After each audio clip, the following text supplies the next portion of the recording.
ये अल्हम्दुलिल्लाह सुरेंद्र भाई एक ऐसी नस्ल है, ऐसी कौम है ये कि ये रोजे कितना काटो इतना बढ़ेगी।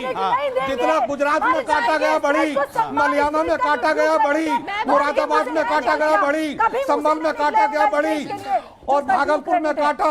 जितना काटा है इस कौम को इतना बढ़कर जवानों के सामने आई। एक मिनट बहन, एक मिनट। इतना काटा गया है, काटा इस सारी हुकूमतों की तरफ से। तो सुन, चाहे कांग्रेस का दौर हो, बीजेपी का दौर हो, हर दौर में काटा है। जितना काटा लेकिन खत्म नहीं हुआ, जितना काटा कयामत तक। अरे सुन तो लीजिए, जितना काटा 2000 बाद के बाद काटा, 2014 के बाद तो बहुत पहले से। तो 2014 के बाद नहीं काटा ना, 2014 के बाद नहीं काटा ना। अच्छा, मैं एक चीज बार बार देखता हूं, मैं ये प्रश्न पूछता हूं, मैं हमेशा देखता हूं कि बार बार कहा जाता है कि रोजगार की बात नहीं होती, बेरोजगारी की बात नहीं होती, गरीबी की बात नहीं होती, महंगाई की बात नहीं होती।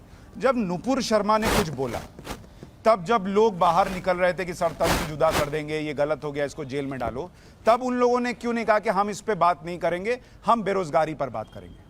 मैं आपको जवाब देता हूं। जब आपके सेंटिमेंट्स नहीं, फिर मैं जो पूछ रहा हूं वही बोली, मैं इधर उधर जाने नहीं दूंगा। जब आपके सेंटिमेंट्स हर्ट होंगे, जब किसी मुसलमान की मॉब लिंचिंग होगी, तब आप उस पर चर्चा करेंगे। हिंदू अगर कहेगा कि ज्ञानवापी में वहां पर हमारे आराध्य के निशान है, तो बेरोजगारी पे बात करो। हिंदू अगर कहेगा कि हमें सरतन से जुदा सुनकर इस देश में डर लग रहा है, ये माहौल नहीं होना चाहिए, तब आप कहेंगे बेरोजगारी पे बात करो। क्यों? आप तब क्यों नहीं बेरोजगारी पे बात कर रहे थे? देखिए, हम जब भी बेरोजगारी पर बात कर रहे थे, हमने सवाल उठाया हमारे नबी का मामला है, वो छोटा मोटा मामला नहीं है। नबी का मामला और शिवलिंग का मामला कुछ नहीं है। मैं बता रहा हूं, छोटा मामला है। अगर भगवान किसने राम गलत कहा शिवलिंग को, किसने गाली दी? राम हमारे जो आराध्य हैं उनको अरे भाई, तो वही कह रहे हैं ना, जब उसकी बात होगी, जब उसकी बात होगी तो आप कहेंगे कि सरकार जो है वो बेरोजगारी पे बात नहीं करती। अगर हम उसको गलत भी नहीं कह सकते, बताइए सर। अगर नुपुर शर्मा ने कुछ बोल दिया तो उसको गलत नहीं बोल सकते। अब हमें ये भी अधिकार नहीं है कि गलत को गलत बोल दिया जाए। ये अधिकार नहीं देंगे इस देश में। एक मिनट, मेरे शो में अगर नरसिम्हा गलत बोलता है, लगातार बेइज्जती करता है, वो जेल जाता है, वो जेल जाता है। हम संसद के लोग उसके बारे में बात नहीं करें।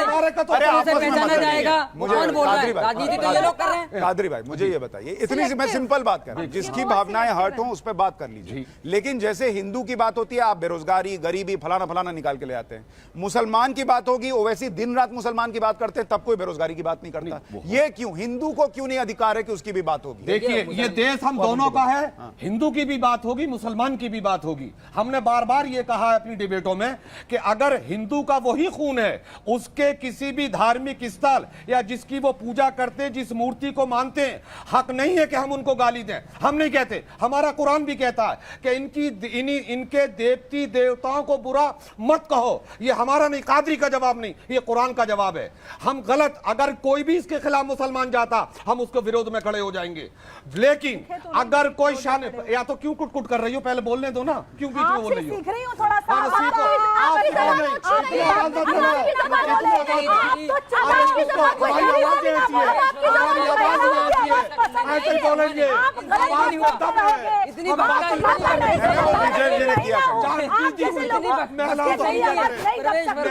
मेरा सवाल ये है कि अभी आप कह रहे थे कि डिबेट धर्म पे इसलिए हो रहा है क्योंकि डिबेट धर्म एक बहुत ही एसेंशियल पार्ट है हमारी एग्जिस्टेंस का।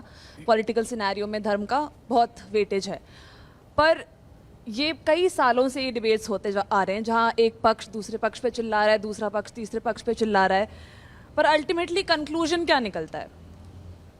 आपने आज फिर ये सेम डिबेट किया है, यहाँ पे मॉडरेटर हैं, वो आपको कुछ सवाल कर रहे हैं, आप उन पे चिल्ला रहे हैं, ये इन पर चिल्ला रहे हैं। कंक्लूजन से आज तक जितने मैंने ये हिंदू मुसलमान पे डिबेट होते देखे हैं कि हर किसी को अपना अपना पक्ष रखने का, मेरा बस ये कहना है कि जितने भी ये डिबेट्स होते हैं जहां आप एक पक्ष पे चिल्लाते हैं, दूसरा पक्ष आप पे चिल्लाता है, कंक्लूजन कुछ निर्धारित नहीं होता है, बस एक ये हल्ला गुल्ला हो जाता है जिससे ऑडियंस देख लेती है। That's what I want to explain you कि एक हेल्दी डेमोक्रेसी में डिबेट एक बहुत इंपॉर्टेंट फीचर और हर डिबेट कंक्लूजन के लिए नहीं एग्जैक्टली हर किसके दिमाग में क्या कंक्लूजन बन रहा है वो यहाँ से लेकर जा रहा है वो आपको नहीं पता। हो सकता है किसी को लगता है कि भाई मुसलमानों पर अत्याचार हो रहा था, यहाँ सुनने के बाद उसका माइंडसेट चेंज हो गया, आपको नहीं पता चला, उसने आपको नहीं बताया कि उसका कंक्लूजन निकल चुका उसके दिमाग में, तो आप ये नहीं कह सकते कि डिबेट में कंक्लूजन नहीं करता है सोचने के लिए कि आगे हमें क्या करना है। ठीक है, बिल्कुल मैम, जब डिबेट करते हैं ना तो हमारे इमोशंस, हमारे हार्मोन्स अपने पीक पर चले जाते हैं और ये नेचुरल है, दिस इज वेरी नेचुरल। आप किसी भी डॉक्टर से पूछ सकते हैं। सर मेरा सवाल चारों लोग से है, सिर्फ हिंदू पक्ष को सर को छोड़ के। सारे मुसलमानों से। यस। अच्छा, कि ठीक। सर ये आपस में ही क्लियर नहीं है इनको कि कोई दो कह रहे हैं कि भारत में मुसलमान सुरक्षित नहीं है, दो कह रहे हैं कि भारत में मुसलमान सुरक्षित है। ये आपस में इनका क्लियर नहीं है कि कौन कि मुसलमान सुरक्षित है या नहीं। पांच उंगलियां ये डिबेट बराबर सर यहीं होती पे है खत्म क्या? हो जाती है सर। पांच उंगलियां बराबर होती है क्या? ठीक, कादरी साहब वो कह रहे हैं मुसलमान तो खुद ही कंफ्यूज है। दो मुसलमान कह रहे हैं मुसलमान खतरे में नहीं है, आप कह रहे हैं खतरे में। मैं बिल्कुल क्लियर कर दूं, मुसलमान कंफ्यूज नहीं है। एक मिनट, मुसलमान कंफ्यूज नहीं है। जो बात सच है, हक है, हम उसके तरफदार हैं। जो गलत है वो गलत है, चाहे हिंदू की तरफ से हो या मुसलमान की तरफ से हो। जो अच्छे काम होंगे उनकी सराहना होगी, जो बुरे काम होंगे उसकी मुखालफत होगी। तीन बातें होंगी, मैं उस पर बात करना चाह रहा हूँ। अभी बिल्किस बानो की बात कर रहे थे। बिल्किस बानो को वहाँ सम्मानित करने के लिए, फूलमाला देने के लिए उनके परिवार के लोग थे, उसमें किसी भी ऑर्गेनाइजेशन का कोई व्यक्ति नहीं था। लेकिन रुक जाइए, लेकिन उनका समर्थन किसी ने नहीं किया, उस फूलमाला का समर्थन किसी ने नहीं किया। लेकिन शाहबानो एक बुजुर्ग, सुप्रीम कोर्ट ने उसको जीने का अधिकार दिया, कुछ पैसे तय किए, पूरे देश के सारे लगभग मुसलमानों ने सरकार के सामने हल्ला बोल दिया कि अगर ये नहीं पलटा जाएगा, अगर ये निर्णय आप नहीं पलटोगे, हम आपको वोट नहीं देंगे। थक हार करके संसद के माध्यम से उसका वो जीने का अधिकार छीन लिया गया। इतने ये महिलाओं के चिंतक हैं जिसके कुछ मात्र पैसे जो उसको मिलते थे वो भी नहीं मिलने दिया गया। दूसरी बात, जो ये बात कर रहे हैं कि हमारे नबी को ये बोल दिया इसलिए उसका गर्दन कटना बिल्कुल जायज है। किसने तो बोला आप, जायज है? अरे रुकिए आप, बयानबाजी मत करिए। रुक जाइए चैनल पे जा रहा है, बिलाल साहब, जायज ये आप लोग बैठ हमें कह करके रहे हैं ना उसको कि जायज जायज ठहरा रहे किसने बोला, हमने कब बोला थे। लेकिन शिवलिंग को फव्वारा कहने के बाद देश में एक भी आवाज आई क्या? इसने ये कहा है इसकी गर्दन काट दी। ये हिंदू सोच है, ये भारत की अस्मिता है, ये भारत है, ये भारत है। पहले कोर्ट से पढ़े, आपने आपको जाहिर कर दिया। मसला है, क्लियर होने दो, नहीं, मैं इनका तब जवाब जाके दे दूं। मसला पैदा होगा। सुशांत है तो जी। गलत, ये बात है। हमारी आस्था थी, अब वो भी चीज है। हमने कुरान की आयत को कोट किया, ये इल्जाम लगाना हमारा गलत रह है। गया ना? अभी कोर्ट में डिसीजन है, क्या होता है उसका सम्मान किया एक लास्ट क्वेश्चन लेके वाइंड अप करूंगा। सर मेरा नाम शीबा खान है और मेरा सवाल दोनों पक्षों से है। अगर हिंदुस्तान में मुसलमान इतना ही सुरक्षित है तो 8 सालों में तो मुसलमानों को खत्म हो जाना चाहिए था। देख क्यों रहा है, बताइए।